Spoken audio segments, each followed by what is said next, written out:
America के ground attack के लिए तैयार है ईरान। ईरान के कमांडो दक्षिण की तरफ मोर्चा संभाल चुके हैं। एक तरफ अमेरिका की मरीन फोर्स और दूसरी तरफ ईरान के IRGC कमांडो। लड़ाई बहुत खतरनाक होनी जा रही है, यह आशंका पूरी दुनिया को है। इस जमीनी जंग में कौन किस पर भारी पड़ेगा, इसका फैसला न ईरान में हो रहा है न ही अमेरिका में। इस युद्ध में आगे की लड़ाई कंट्रोल करने के लिए रूस के राष्ट्रपति व्लादिमीर पुतिन ने किया है बड़ा फैसला। रूस ने अपनी सबसे खतरनाक फोर्स ईरान भेजने का इरादा जाहिर कर दिया है।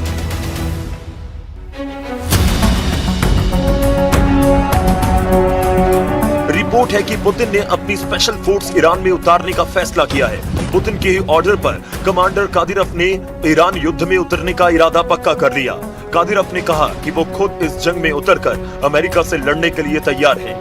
कादिरोव ने अपने चेचन लड़ाकों को ईरान के लिए लड़ने का ऑर्डर दिया है और अब ये खूंखार चेचन लड़ाके अमेरिका की ईंट से ईंट बजाने के लिए ईरान की जमीन पर पहुंच रहे हैं। ये रिपोर्ट ईरान के सरकारी मीडिया में छप रही है। ये रिपोर्ट अजरबैजान की मीडिया में हेडलाइन बन रही है। चेचन कमांडर रमजान कादिरोव ने कहा कि जरूरत पड़ी तो वो खुद ईरान जाएगा और अमेरिका से लड़ेगा। रमजान कादिरोव के कमांडर बोल रहे हैं कि वो अपनी जान की बाजी लगाकर ईरान के लिए लड़ेंगे, क्योंकि कमांडर कादिरोव ने कहा है कि ईरान पर हमला पूरे इस्लामिक वर्ल्ड को बांटने की साजिश का हिस्सा है।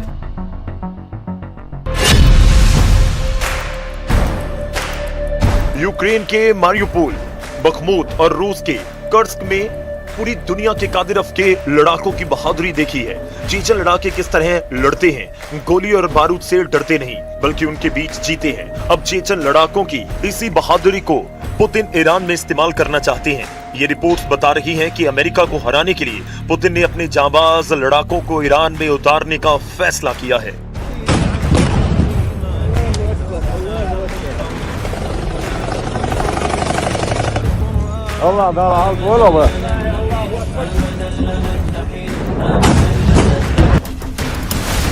इस युद्ध में रूस की फोर्स के उतरने का मतलब है कि अब ये जंग अमेरिका बनाम ईरान नहीं रही। अब ये युद्ध अमेरिका कैंप बनाम रशियन कैंप बन चुका है, जिसमें एक तरफ अमेरिका और नेतन्याहू के साथ अरब देश हैं, यहां से लगातार ईरान पर हमले हो रहे हैं।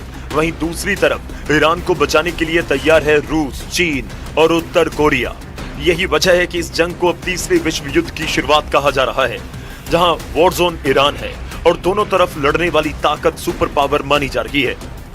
ईरान के खिलाफ ग्राउंड ऑपरेशन के लिए अमेरिका इसलिए मजबूर हो रहा है क्योंकि वो अब ईरान के मिसाइल अटैक को नहीं रोक पा रहा।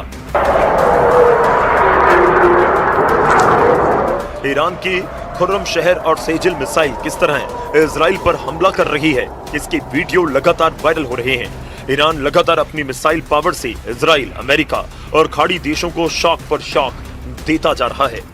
ये इजराइल का आसमान है और यहाँ ईरान की बैलिस्टिक मिसाइल कैसे इजराइल की 2 इंटरसेप्टर को धोखा देती है। इस वीडियो ने नेतन्याहू को परेशान कर दिया क्योंकि उनकी पूरी ताकत ईरान के मिसाइलों को रोकने में जाया होती जा रही है। इजराइल के डिफेंस सिस्टम काम नहीं कर रहे हैं।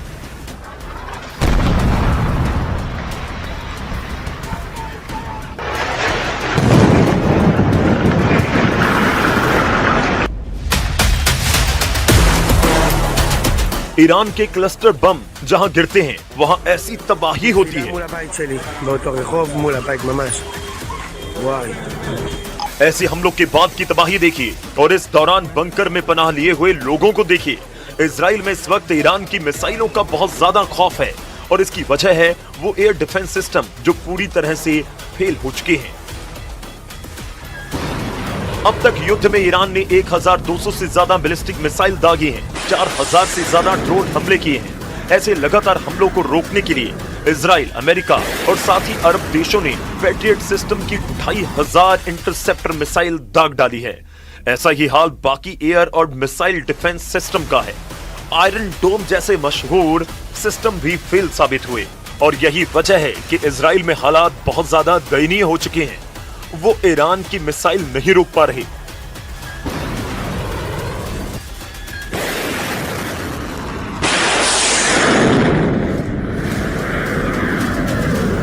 लेकिन डोनाल्ड ट्रंप की प्रवक्ता कैरोलिन का दावा है कि इस युद्ध में अमेरिका को लगातार कामयाबी मिल रही है।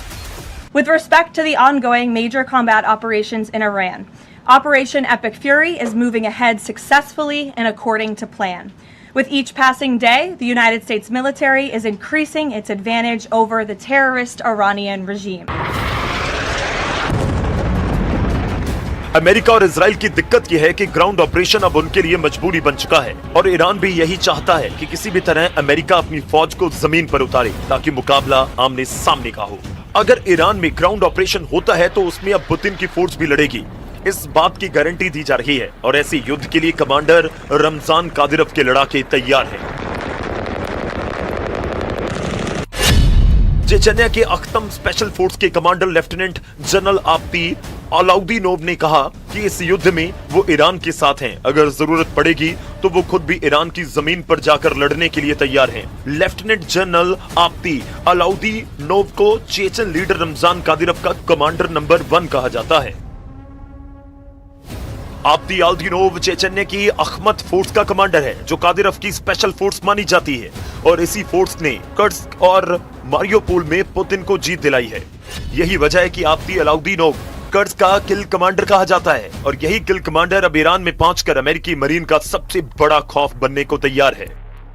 चेचन्या की फौज कैसे लड़ती है, इसके वीडियो लोगों ने यूक्रेन में देखे हैं। पुतिन का सबसे भरोसेमंद कमांडर रमजान कादिरव और उसका एक एक लड़ाका अगर ईरान में उतरा तो जंग बहुत भीषण होगी। इस बात की गारंटी पुतिन कैंप से मिलने लगी है, लेकिन ट्रंप का मीडिया डिपार्टमेंट पूरी तरह इस युद्ध को अमेरिका के पक्ष में बता रहा है।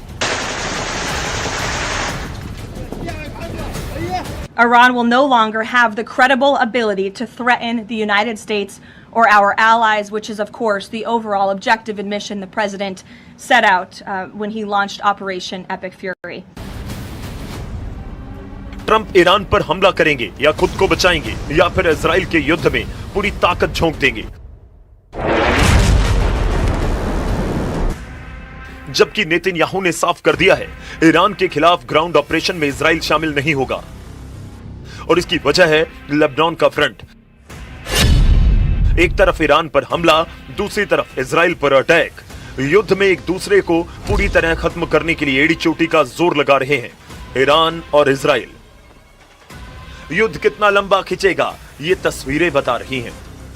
ईरान की पावर ग्रिड पर हमले के बाद इजराइल की बहुत ही खास रिफाइनरी टारगेट बनी है। यह है उत्तरी इजराइल का शहर हाइफा और यहाँ रिफाइनरी पर हुआ है हमला। तेल के भंडार धू धोकर जल रहे हैं, धुआं मीलों दूर से देखा जा सकता है। ये नेतन्याहू को बताने की कोशिश है कि ईरान पर हमला होगा या फिर लेबनान पर अटैक होगा तो इजराइल तक जवाब जरूर पहुंचेगा। ये हाइफा की मजान रिफाइनरी है जहां से इजराइल की जरूरत का 60% तेल तैयार किया जाता है।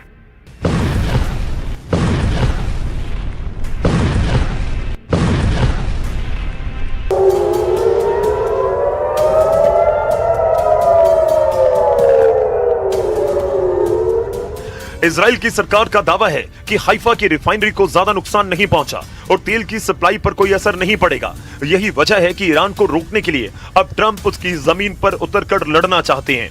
इसके लिए अमेरिका के 50,000 सैनिक तैयार भी कर दिए गए हैं। ईरान की सेना ने कहा कि फारस की खाड़ी और हॉर्मुज के समुद्री गलियारे में अमेरिका की फौज पहुंची तो वो शार्क मछलियों का खाना बन जाएगी। ईरान की नौसेना ने कहा कि जिस तरह उसके जहाज को अमेरिका की पनडुब्बी ने श्रीलंका के पास डुबोया था उसी तरह अमेरिका के जहाजों को ओमान की खाड़ी में डुबो देंगे।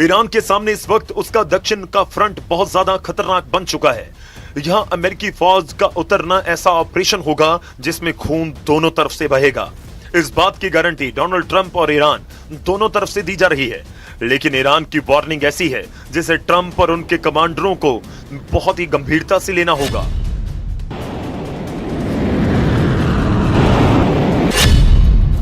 क्योंकि अब तो चेचन लड़ाके भी ईरान की तरफ से लड़ने को तैयार हो चुके हैं। पुतिन अब खुद इस युद्ध को कंट्रोल करने के लिए उतर चुके हैं। इस युद्ध में तुर्की पर भी सबकी नजरें हैं और एर्दोआन ने अरब देशों से कहा है कि वो इस युद्ध में शामिल ना हो। सऊदी अरब, यूएई और कतर का दौरा करने के बाद तुर्की के विदेश मंत्री को इस बात का एहसास हुआ कि ये सभी देश ईरान के खिलाफ युद्ध में उतरने के लिए तैयार हैं। अमेरिका और इजराइल की शुरू हुई इस जंग में अब सऊदी अरब, यूएई और कतर ईरान के खिलाफ नजर आ रहे हैं, जबकि तुर्की का रुख बता रहा है कि एर्दोआन अब मुस्तफा खामेनी के समर्थन में है। वहीं नाटो में स्पेन ने भी अमेरिका को बड़ा झटका दिया। स्पेन ट्रंप के युद्ध के खिलाफ शुरुआत से है। अब स्पेन ने कहा है कि वो अपने हवाई अड्डे और आसमान का इस्तेमाल इस युद्ध के लिए नहीं करने देगा।